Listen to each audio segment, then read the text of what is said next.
Herkese merhabalar, herkese selamlar, herkese mutlu, sağlıklı, huzurlu, sevdiklerinize güzel bayramlar diliyorum. Kusura bakmayın, sesim belki kötü gelebilir. Çünkü alerjim var. Polenlerden dolayı her bahar geldiğinde böyle oluyorum. Bayağı bir kötü durumdayım. Ama videoda çekmek zorundayım. Çünkü algoritmada birazcık düştüm. Bu yüzden dolayı da eğer video çekmezsem her hafta bir tane mutlaka ya da 2 tane daha da altlara düşeceğim. Ve tam bir güzel ivme yakalamışken düşmek de istemiyorum. O yüzden dolayı bu videoyu çekiyorum. Genelde bunu söylemeyi sevmiyorum, özür dilerim ama like atıp beğenir, beni de takip ederseniz çok sevinirim. Hemen en baştan uyarayım dostlarım. Bu videoda tamamen varsayımsal bir senaryo üzerine konuşacağız. 1923 nüfus mübadelesi olmasaydı bugün Türkiye'de kaç Rum, Yunanistan'da kaç Türk yaşardı? Sosyal, ekonomik ve politik olarak nasıl bir tablo ortaya çıkardı? Ancak baştan belirtmek isterim ki bu video bilimsel bir çalışma ya da kesin verilere dayanan bir analiz değildir. Burada paylaşacağım tahminler elimizdeki tarihsel ve demografik verilere dayalı spekülatif yorumdan ibarettir. Gerçek hayatta bu senaryonun nasıl gelişeceğini kesin olarak bilemeyiz tabii ki de. Sadece tarihe farklı bir açıdan bakarak alternatif geçmişi hayal etmeye çalışacağız birlikte tabii ki de. Ben de bir Selanik ve Midilli Adası göçmeni torunu olarak bu konu bana çok ilginç gelmiştir ve hep merak etmişimdir. Mübadele olmasaydı Türkiye'deki Rum nüfusu ve Yunanistan'daki Türk nüfusu nasıl şekillenirdi? Bunun politik, ekonomik ve sosyal etkileri ne gibi olurdu? Bu sorular hep kafamı kurcalıyordu ve kapsamlı bir araştırma yapmam gerekiyordu ve bir araştırma yaptım. Haydi videomuza yavaş yavaş geçelim. Öncelikle ilk sırada demografik tahmine bakmam gerekiyor. 1923 Lozan Mübadelesi sırasında yaklaşık 1,2 ve 1,5 milyon arası Rum Türkiye'den Yunanistan'a, yaklaşık 500 bin Türk ise Yunanistan'dan Türkiye'ye göç etmiştir. Eğer mübadele olmasaydı ve doğal nüfus artışı devam etseydi, bugüne kadar kaç kişi olacaklarını hesaplamak mümkün. Haydi birlikte bu hesaplamayı yapalım. 1923'te mübadeleye tabi tutulan nüfusları belirleyelim öncelikle. 1,2 ila 1,5 milyon Rum Türkiye'den ayrıldı. Bunu cebimize koyduk. 500 bin ila 600 bin Türk Yunanistan'dan ayrıldı. Bunu da aldık, cebimize koyduk. Şimdi ise ortalama nüfus artışı oranını belirleyelim birlikte. Türkiye ve Yunanistan için yıllık nüfus artış oranı 20. yüzyıl boyunca ortalama %1,5 civarında olmuştur. Modern zamanlarda ise bu oran %1 civarına düşmüştür. Kabaca %1,3'lük bir ortalama büyüme oranı kullanarak 1923'ten 2025'e kadar nüfus projeksiyonu yapabiliriz.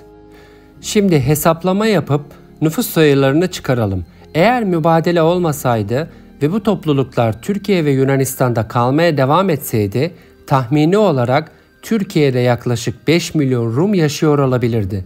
Yunanistan'da da yaklaşık 2 milyon Türk yaşıyor olabilirdi. Bu durumda iki ülkede çok daha büyük ve etkili azınlık toplulukları bulunurdu. Bunun politik, sosyal ve ekonomik etkileri oldukça büyük olurdu. Bu tahmini rakamları videodan da anlayabilirsiniz tabii ki de. İsterseniz analize devam edelim. İkinci ele alacağımız konu da sosyal ve kültürel durumlar. Türkiye'de ve Yunanistan'da çok büyük azınlıkta topluluklar olacaktı ve bu da kültürel çeşitliliği arttırabilirdi. İstanbul, İzmir, Trabzon gibi şehirlerde Rum nüfusu hala belirleyici bir faktör olabilirdi. Aynı şekilde Selanik, Gümülcine ve Atina'da Türk toplulukları güçlü kalabilirdi. Çok kültürlü yapının korunması için sanat, müzik, edebiyat ve ticarette büyük etki yaratılabilirdi. Üçüncü de ekonomik etkiler. Mübadele öncesinde, özellikle Osmanlı döneminde Rumlar ve Türkler birçok alanda ekonomik işbirliği yapıyordu. Özellikle Rumlar ticaret, zanaat ve denizcilikte önemli roller üstlenmişlerdi. Türkiye'de kalan Rumlar ise Osmanlı'nın son döneminde olduğu gibi ekonomide güçlü bir kesim olmaya devam edebilirdi. Yunanistan'da ise Türk çiftçiler ve esnaflar ekonomik düzenin önemli bir parçası olmaya devam edebilirdi. Dördüncü ve en son olanı da politik etkileri ve sorunları.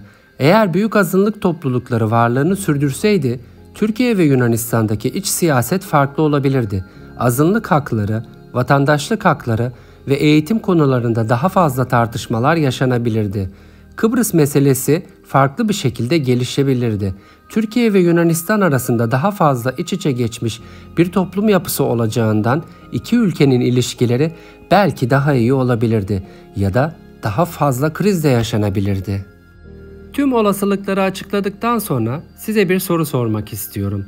Peki, mübadele olmasaydı Türkiye'de yaşayan Rumlar Türkiye'de, Yunanistan'da yaşayan Türkler Yunanistan'da kalmaya devam etseydi sorun çıkar mıydı? Barış içinde yaşanabilir miydi? Bu sorunun cevabını yorumlara yazarsanız çok sevinirim. Eğer siz bana sorarsanız benim düşüncemi, sorun çıkar mıydı? Barış içinde yaşanabilir miydi diye bana sorarsanız ben şöyle düşünüyorum. Bu tamamen tarihsel koşullara bağlı olurdu.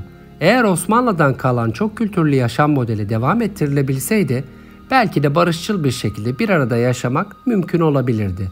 Ancak milliyetçiliğin yükseldiği 20. yüzyılda büyük azınlık nüfuslarının varlığı daha fazla gerilim yaratabilir ve yeni çatışmalara yol açabilirdi. Şu anda bile toplumda eğer sizin gibi düşünmüyorsa bir insan, eğer karşı taraf gibi düşünmüyorsanız sizi ne kadar ayrıştırdığını ve toplumu ne kadar böldüğünü kendi ülkenize bakarak bunu da görebilirsiniz. Yavaş yavaş videomun sonuna yaklaşırken şunları da söylemek isterim. Lütfen bana izin verin. Tarih ne kadar değişse de geçmişe dönmek mümkün değildir. Önemli olan tarihte yaşanan aynı şeyleri yaşamak değil, tarihten ders almaktır. Bugün önemli olan şu an sahip olduğumuz sınırlara ve birlikte yaşama iradesine saygı duymaktır. Milliyetçilik dünyanın dört bir yanında yeniden yükselirken barışı koruma sorumluluğu bizlerin omuzlarında. Çünkü çocuklarımıza öğreteceğimiz en değerli miras kavgalardan ders almak ve çözümün ancak birlikte anlayış içinde bulunabileceğini bilmektir. Çünkü tarih defalarca kanıtladı. Kavgalar hiçbir zaman gerçek bir çözüm getirmedi. Gözyaşı kandan başka. Sürçülisan ettiysem affola. Videomun sonuna yaklaştık. Sesim içinde tekrar kusura bakmayın. Ağır bir alerji geçiriyorum polenlerden dolayı. Her videomda söylemiş olduğum gibi. Ben Çağrı. Kendinize çok iyi bakın. İyi bayramlar diliyorum sevdiklerinizle. Unutmayın, daha güzel bir dünyada, daha mutluluk dolu bir dünyada, daha barış dolu bir dünyada görüşmek üzere. Şimdilik hoşça kalın.